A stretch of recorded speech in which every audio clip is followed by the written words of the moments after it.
Oke, bersama saya Yisantos. Kita akan lanjutkan Bapak Ibu seri 3 buku ini Bapak Ibu. Nah, kali ini kita engaging NLP for parents. Nah, sekarang untuk parents Bapak Ibu. Kalau yang sebelumnya untuk anak-anak, kemudian sekarang untuk parents. Buku ini untuk parents adalah fokus pada apa membuat anak-anak confidence Bapak Ibu. Lalu bisa mengatakan tidak ketika ada sesuatu yang memang mengganjal. Kadang-kadang anak nggak bisa mengatakan tidak, selalu ya, padahal dia sendiri tidak suka Bapak Ibu. Dan tetap merasa oke dalam keadaan mengatakan tidak seperti itu. Lalu aware, menyadari mengenai pilihan-pilihan yang dipilih, alternatif-alternatif yang dipilih Bapak Ibu. Lalu bagaimana dia melakukan sesuatu fokus pada solusi Bapak Ibu dan tetap menjadi terkontrol dan kalem Bapak Ibu. Nah, itulah isi sebagian besar dari buku ini yang totalnya ini buku-buku saku yang tipis Bapak Ibu, 81 halaman termasuk dengan lampiran Bapak Ibu ya. NLP for Parents. Nah, terdiri dari apa saja Bapak Ibu? Jadi ada berapa bab? 1, 2, 3, 4, 5, 6, 7, 8, 9, 10, 11, 12, 13, 14 bab Bapak Ibu. Yang pertama adalah bab pertama tentang pengantar Bapak Ibu, bagaimana NLP bekerja dan apa saja yang bisa dilakukan. Lalu yang bab kedua tentang aturan-aturan yang bisa dilakukan. Semacam itu Bapak Ibu. Lalu berikut-berikutnya adalah bagaimana anak-anak ternyata punya resources, punya sumber daya luar biasa yang bisa digunakan Bapak Ibu. Nah, inilah kadang-kadang anak-anak merasa tidak berdaya, merasa tidak punya sesuatu, padahal sebetulnya di sini ditunjukkan bahwa setiap anak, setiap orang, juga diri Anda punya sumber daya untuk mencapai sesuatu yang Anda inginkan. Nah, itulah sebetulnya adalah prinsip-prinsip pokok dalam NLP Bapak Ibu. Nah, kemudian Bapak Ibu, beberapa presuposisi NLP diketengahkan di sini Bapak Ibu. Jadi yang bisa diajarkan oleh orang tua pada anak-anak. Misalnya, jika orang lain bisa, maka sebetulnya Anda pun bisa, anak-anak pun bisa, asal tahu caranya. Nah, seringkali anak-anak merasa gak mungkin gak bisa. Padahal kalau orang lain bisa, kita pun bisa menjadi bisa asal tahu caranya. Nah, NLP selalu ada polanya.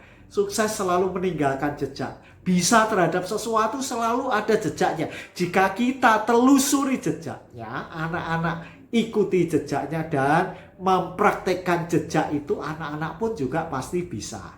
Jika orang lain bisa, kita pun pasti yes, bisa. Anak-anak pun pasti bisa, asal tahu caranya Bapak Ibu. Nah, termasuk predisposisi bahwa sebetulnya dalam melakukan sesuatu, jika belum mencapai hasil, berarti itu bukan kegagalan, tapi sebetulnya adalah feedback. Nah, NLP seperti itu. Jadi tidak ada kata gagal, yang ada adalah sukses atau belajar Bapak Ibu. Feedback adalah pembelajaran terhadap sesuatu, pembelajaran kenapa belum tercapai, mencari cara lain. Nah, itulah there is no value, only feedback. Salah satu presposisi NLP yang di sini. Jika apa itu Anda hanya mencoba, maka Anda tidak akan sukses. Jadi harus lakukan.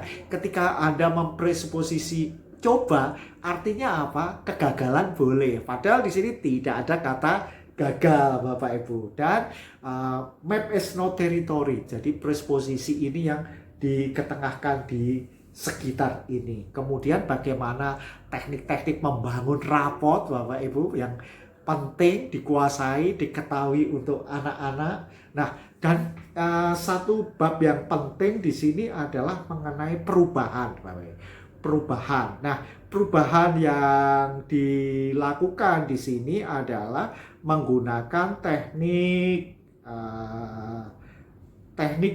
logical level for change, Bapak. Ini kita tahu ada neurological level di dalam NLP. Lah, ini digunakan untuk melakukan perubahan tahap-tahapannya, termasuk yang pertama biasanya environment, lalu behavior, lalu skill, lalu belief and value, lalu identity, lalu purpose, Bapak.